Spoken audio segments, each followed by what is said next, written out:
ওসমান হাদি হত্যা মামলায় গ্রেপ্তার সঞ্জয় চিমিশ ও মোহাম্মদ ফয়সাল আদালতে নিজেদের দোষ স্বীকার করে জবানবন্দি দিয়েছেন। 3 দিনের রিমান্ড শেষে তারা জবানবন্দি দিতে সম্মত হন। পুলিশ থেকে একটা সংবাদ সম্মেলন করে শহীদ হাদি রহমতুল্লাহ আলাইহির মামলার চার্জশিট প্রদান করা হয়েছে।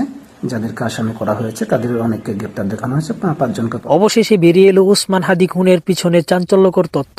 ওসমান হাদিকে কার নির্দেশে খুন করা হয়েছে? অবশেষে বেরিয়ে এলো গোপন তথ্য। তাছাড়া ওসমান হাদির খুনি ফয়সাল করিম আসলে কি ধরা পড়েছে?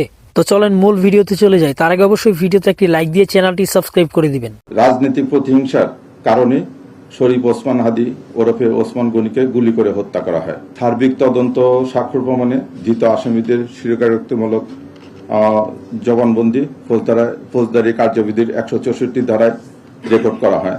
দীর্ঘ প্রায় 1 মাসের তদন্ত শেষে চাঞ্চল্যকর এই হত্যা মামলায় 17 জনের সম্পৃক্ততার প্রমাণ পেয়েছে মহানগর গোয়েন্দা পুলিশ। এই কর্মকর্তা বলছেন, আসামি 12 জনকে এরই মধ্যে গ্রেফতার করা হয়েছে। পলাতকদের ধরতে চলছে অভিযান। আসামিদের সম্পৃক্ত তদন্তগুলো প্রমাণিত হয় এজাহার নামীয় পলাতক আসামি ফয়সাল করিম মাসুদ ওরফে রাহুল ওরফে দাউদ এবং তদন্তের প্রাপ্ত আলমগীর, তাজুল ইসলাম চৌধুরী বাপ্পি, ফিলিপস খান, মুফতি মাহমুদ সহ মোট 17 জনের বিরুদ্ধে বর্ণিত ধারায় অভিযোগপত্র আজকে দাখিল করা হয়েছে।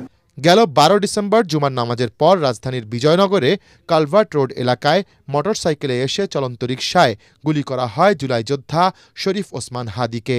প্রথমে তাকে ঢাকা মেডিকেল কলেজ হাসপাতালে এবং পরে এভারকেয়ার হাসপাতালে ভর্তি করা হয়। এক পর্যায়ে উন্নত চিকিৎসার জন্য তাকে সিঙ্গাপুর জেনারেল হাসপাতালে নেওয়া হলে সেখানে মৃত্যু হয় হাদির।